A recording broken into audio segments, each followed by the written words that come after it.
I left off with rhyming in the last video for Principle 2. Um, so hopefully you guys got that's a really big deal because literally just think the ink sound, O sound, at, ugh.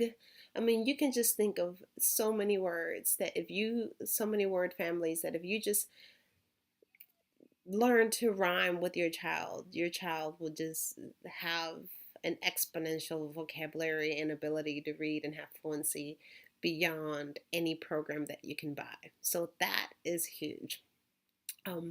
I also want to talk about practicing beginning sounds.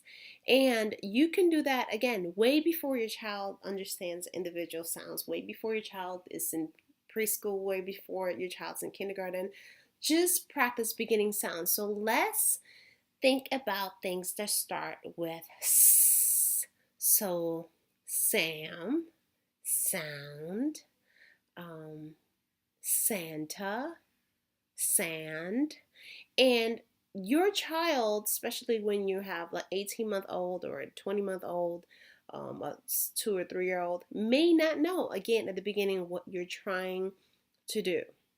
So you're just going to have to model it and feed that child the information. So you might say, let's find words that start with mama, um, moon, moo, mark, um, right? Mango, and they might say blanket. And you say blanket starts with b sound and like Bob, right? And so you go, I'm looking for words that start with like marble. So you're going to have to feed your child, not say no whenever they give you another answer. Just give them something, show them what that starts with, give them some contrast, and then bring it back to what you're trying to do. So it's the same thing that you were doing with rhyming, which is the ending sound, but now you're going to do it with the beginning sound. And so whenever they're in the bathtub, whenever you're in the car at the shopping center, at the supermarket, wherever you're in the car and sitting in traffic or in bed right before bedtime, you can do, one little word game. Start when that child is like about 18 months old and go through it, even if your child is 8 or 9 years old. Think of words that start with the same beginning sound, with the same ending sound. Again, if your child walks into school and knows rhyming words, can really isolate beginning sounds, understands and loves literacy, and can hear sounds inside of words because he or she has a developed ear, how are you not on your way to a reader? You are. And how much does it cost to play a beginning sound game? No money. So that's just a huge thing for parents to do, to just play games with their children that are beginning sound games and um, rhyming games.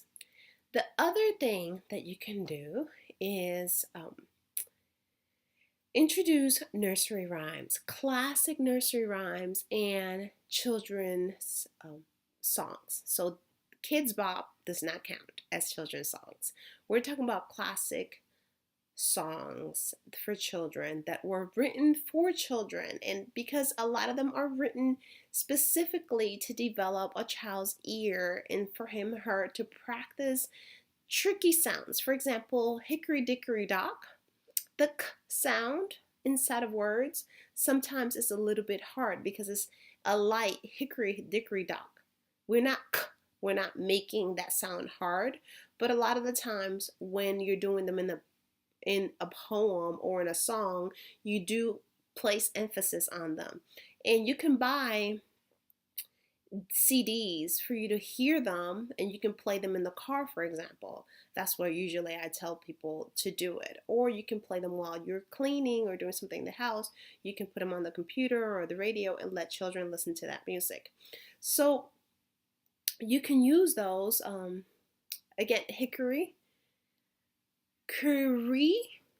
Like that's a hard sound to practice, and it's not something that we talk in everyday language that we speak, but in um, that particular song, you're practicing it, and then you're also practicing rhyme, right? So there's always rhyming built into them, but more than rhyming, there's middle sounds, because it's easy to do the beginning sound and it's easy to do the ending sound, but the middle sounds sometimes are difficult to practice. Where nursery rhymes are great for that. So another example, Humpty Dumpty sat on a wall. Humpty Dumpty had a great fall. Is a hard sound to isolate. Um E. So UMT. Humpty Dumpty, like that UMP. Those sounds are hard to isolate and hear. And so when you practice a nursery rhyme, you don't have to pull out a lesson plan. Just you practicing gives that child the ability to practice isolating those sounds and developing his or her ear. And so classic nursery rhymes are huge with that. And they introduce children to vocabulary. Peas porridge hot, peas porridge cold, peas porridge in the pot 9 days old. Peas porridge hot, peas porridge cold. What is a pea? What is porridge? First of all, what is porridge? That's a vocabulary word. What is a pea? That is a vocabulary word. Porridge, that r sound is one of the hardest ones to develop. And so that's a child practicing that development of that sound. It's also, the child is also practicing right? That beginning of that p sound, isolating that sound. So cold, old, um, rhyming. It's it seems so simple, but when your child knows nursery rhymes and has known them for a long time, your child really is practicing to develop his or her ear. And we have gotten away from classic nursery rhymes and children's songs without realizing what we're doing to children. Because, for example, Mother Goose has been around for over 200 years. There's a reason why that's been around for over 200 years. They are children's classic nursery rhymes and just children's songs, true children's songs, are written so that you can practice those things. Even bingo, bingo, and then what do? INGO, and then NGO. You're teaching your child that inside of words there are sounds. This is replacing a sound. INGO, NGO, GO, right? O, right? You're playing with the child, but what you're doing is developing literacy skills. Now a child knows that every time there's a clap, it's replacing a letter in that word. So that's a very, very complicated concept. But now you've introduced it to your child without even knowing it, because you've taught him or her a preschool song. The songs are written on purpose like that. There's so many children's songs that when you do the second verse, You do same song, same verse, a little bit faster, and then you do it really really fast, or you do it really really slow, or you'll do it loudly, or you do it, you know, whispering, or you replace the first word of the rhyme or the first word of the song. Those are all things that are built into children's songs. And it's amazing that we don't practice them, but children's songs have literacy built into them. You're practicing with sounds, you're developing the ear, you're rhyming, you're practicing beginning sounds, you're practicing middle sounds, you're practicing challenging sounds, you're replacing sounds with clapping. There's so much going on. So again, think about, you create an environment every day of your life that introduces literacy. You develop your child's ear. You protect your child's ear. You give your child rhymes, hundreds of words that are rhyming.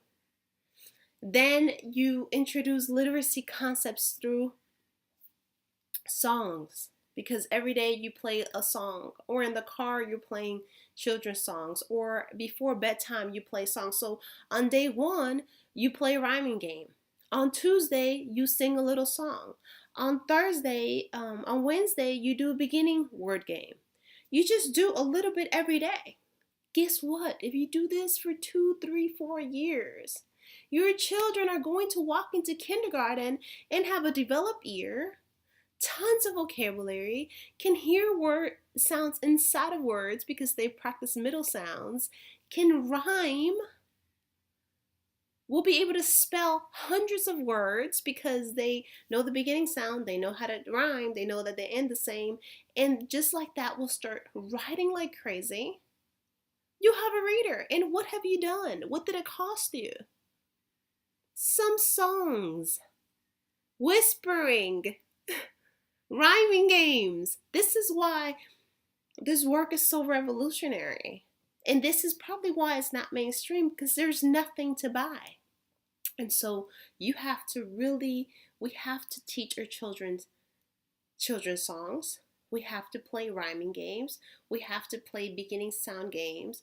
We have to play games that exercise your ears, and we have to protect our ears. This is principle 2.